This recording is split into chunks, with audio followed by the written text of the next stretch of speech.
The country's fiercest queens are vying for the title of America's next drag superstar and a cash prize of $100,000. This season, one local drag star, Denali Foxx, is still in the competition. Here's a sneak peek at this week's episode.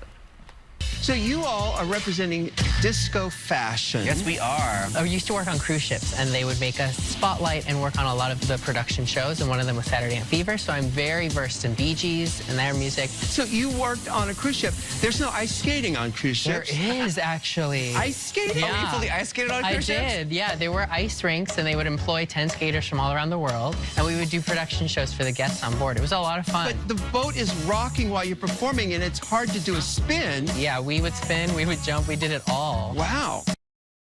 Please welcome Denali Foxx. Hi, Denali. Hi, Denali. Welcome. We just had a chance to see you in the clip there before the transformation. How long does it take for you to get ready? Well, it usually takes me about 90 minutes, about an hour and a half. But today, I did it in an hour. In an hour. All right. And what is Denali Foxx? How did you get your name? So Denali is actually where I grew up. It's the territory in Alaska where I was raised. So it's a dedication to my homeland. Right. And we just heard in the clip that you did ice skating on a cruise ship. Okay, that sounds like a lot of fun. Did you ever get seasick? You know what? Surprisingly, no. The more you do it, the more you get used to kind of the rocking of the boat.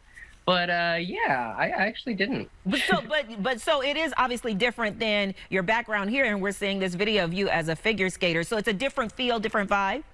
Yes, completely. Well, I mean, truly, ice skating and drag, they're so similar. So when I started my drag career, it was a really fast come up because truly it's all the same. The glitz, the glamour, the drama, the sequins, the athleticism, the performance aspect of it, very similar. Would you ever do Dancing with the Stars?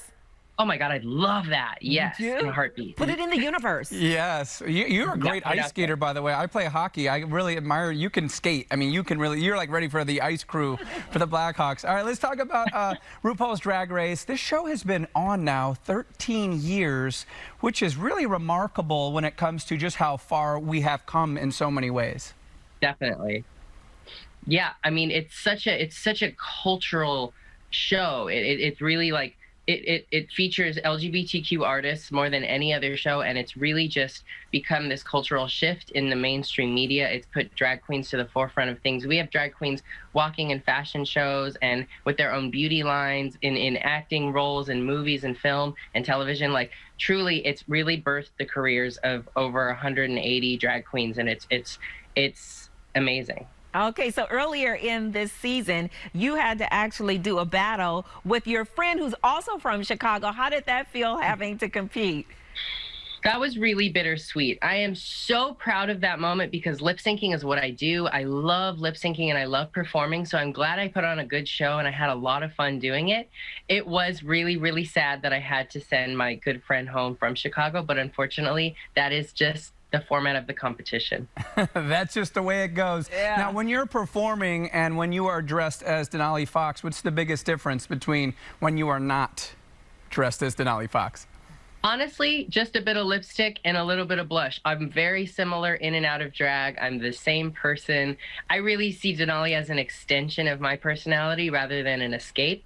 And I'm just as loud and annoying and crazy in and out of drag. Right. So what is it been like for you in terms of being a part of this show? As Ryan mentioned, 13 years, that's a long time, the legacy and everything. But what has it been like for you, and also what has surprised you most about the show? Ooh, good question. It is such an honor to be a part of this show. You know, it's really, for someone like me, I've only actually been doing drag for about 2.5 years. So it's a huge honor to have basically given the golden ticket from RuPaul saying, I see something in you.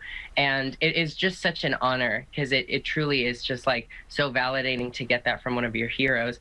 The biggest surprise, you know, I don't know, I guess I would just say the moments that you think aren't so great on the show, or you're like, oh man, I really didn't have, like when I came home and was like, that's not such a good episode for me. It's honestly sometimes the opposite, such as me sending my good friend Kamora home. I was really sad about that moment, but the lip sync was so strong. And I just, you know, when you're lip syncing in front of RuPaul, you kind of black out. So I don't really remember much, but rewatching it, I was like, Oh, that was kind of sickening. Obviously, the show is fun, it's entertaining, but it's also educational too, and it's helping a lot of people out there that might feel like they're different or anything like that. How much of an influence, or I guess how much of an honor is it to know that you're helping others?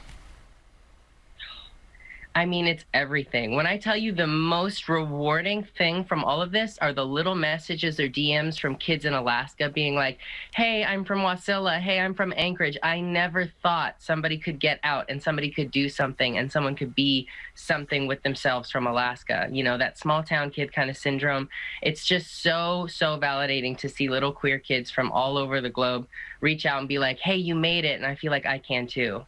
That's amazing. And I want to talk to you a little bit about this video that is super fun. Look how you just light up when I even say this video. We're going to play the video right now and let everybody at home get a chance to see it. But just describe what went into making this video. Of course, we're seeing all the queens and their finest. Tell us a little bit more about it. So when I came home, obviously, I knew what was going to happen on episode 4. We had 2 Chicago girls against each other, and I really wanted to rewrite the narrative. Rather than pit 2 queens against each other, I saw it as an opportunity to celebrate my community and kind of give back as a gift or a love letter to the community that helped me get to where I was. Without any of these people in this video, I would not be on RuPaul's Drag Race today, and I wanted this to be a little bit of a message and, like I said, a love letter back to Chicago. So over 2 days, as safely as possible, and with my amazing crew called Transit Productions, we created this video, and we organized all of these drag queens and kings in groups of 4 over 2 whole days. We shot them in 90-minute slots. It was so hard, but it was so awesome. And honestly, this is probably going to be the best product that I've created from all of the content involved with the show. I am so proud of it. More so than your new drink? Oh my God. Well, okay, maybe they're about the same. I'm also very proud of my new drink. Yeah, tell us this. So this is a non-alcoholic drink.